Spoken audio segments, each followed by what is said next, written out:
Et si on tirait un fil, celui qui relie ce qu'on vit, ce qu'on ressent et ce qu'on peut encore transformer? Un fil discret mais solide. Bonjour et bienvenue dans Au fil des enjeux, un podcast qui prend le temps. Le temps d'écouter, de réfléchir, sans donner de leçons, sans tout simplifier. Moi, c'est Manuel, et aujourd'hui on va prolonger notre exploration du nexus climat-conflit. Après avoir vu comment le changement climatique peut influencer les situations de conflits armés dans leur globalité, une autre question se pose. Et si les réponses qu'on y apporte pourraient devenir des leviers de paix? Dans cet épisode, on va parler d'adaptation. On verra pourquoi certaines stratégies d'adaptation peuvent renforcer la résilience et la cohésion sociale, mais aussi comment, mal pensées, elles peuvent creuser les fractures existantes. Le changement climatique agit comme un facteur de perturbation majeur. Il modifie les équilibres environnementaux, économiques, sociaux et politiques.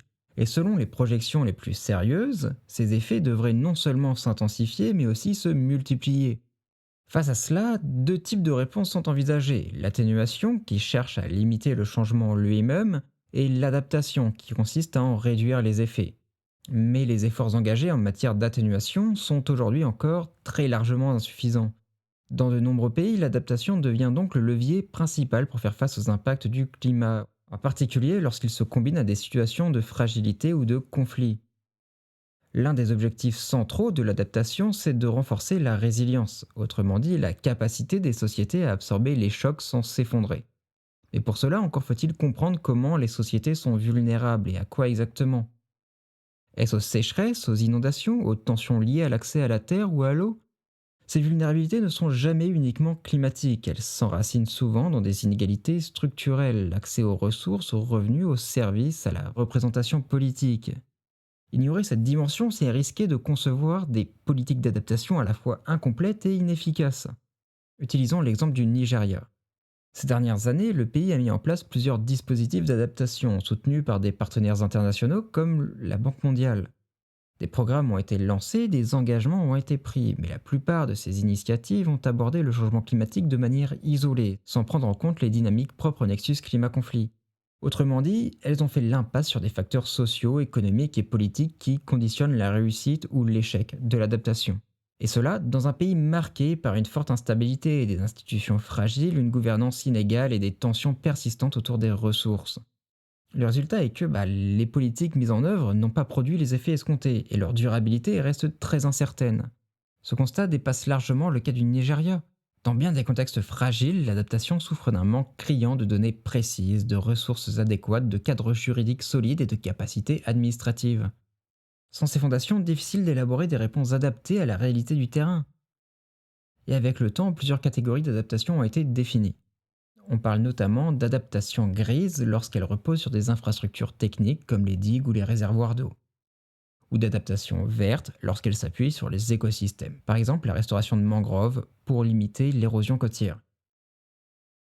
On distingue aussi des mesures dites dures, souvent structurelles ou réglementaires, et des mesures plus douces, centrées sur les comportements ou les pratiques sociales.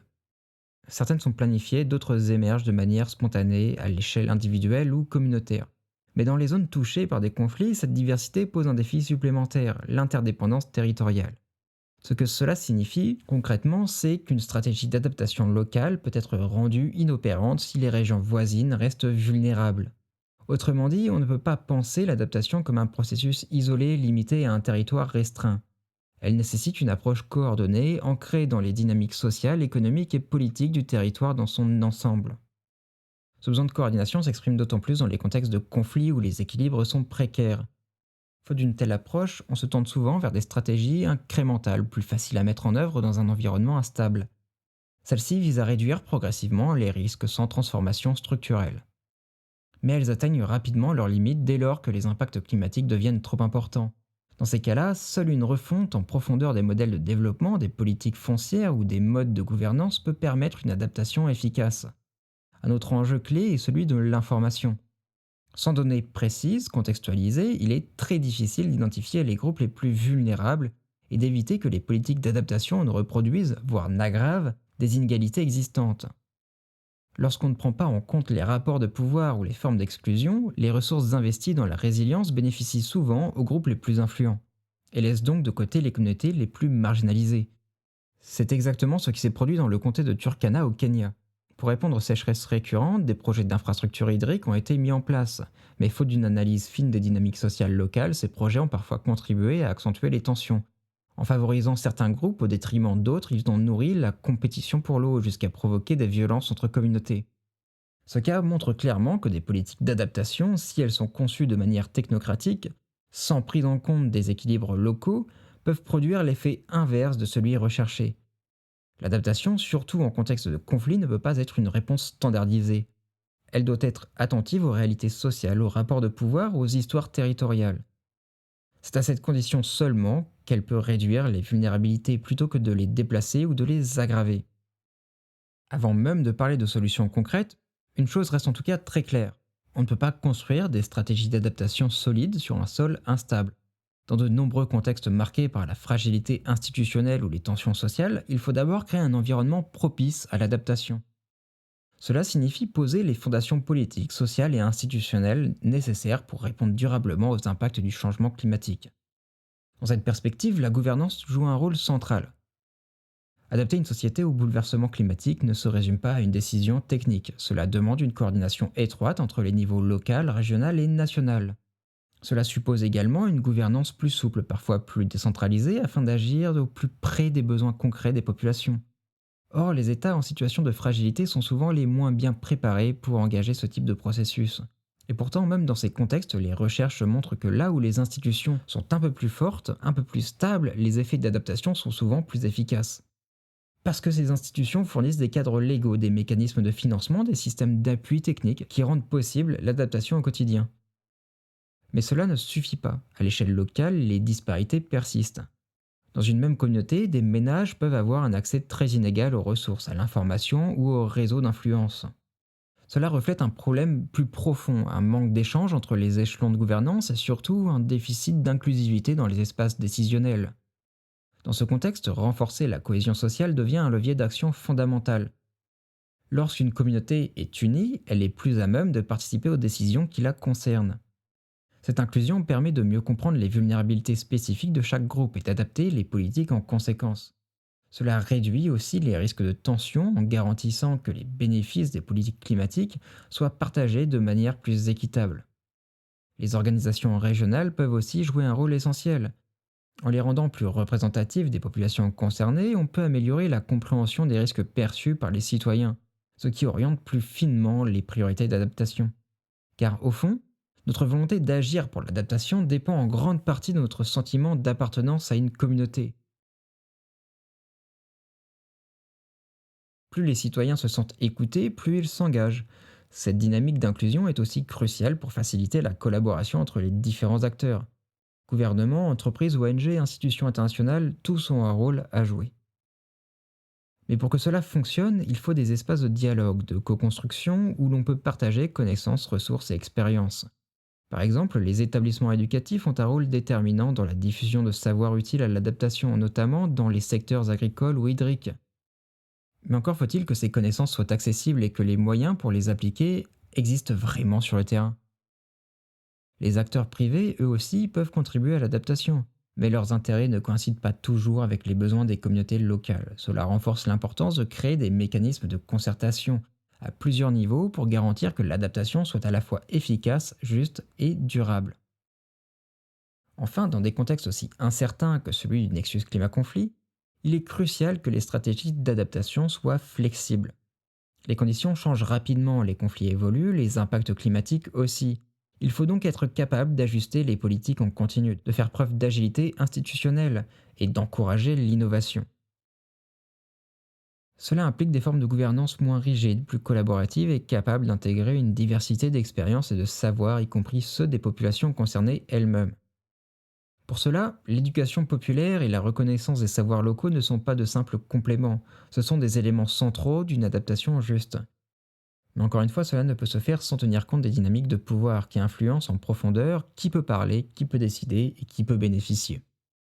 En somme, l'adaptation ne commence pas avec une solution technique, mais avec la construction d'un cadre solide, inclusif et résilient.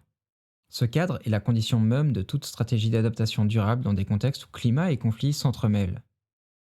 Dans les contextes marqués par l'interaction entre climat et conflit, les acteurs internationaux jouent un rôle déterminant. Leur capacité à mobiliser des ressources financières, à fournir une expertise technique et à assurer une coordination diplomatique peut renforcer considérablement la résilience des États et des communautés vulnérables.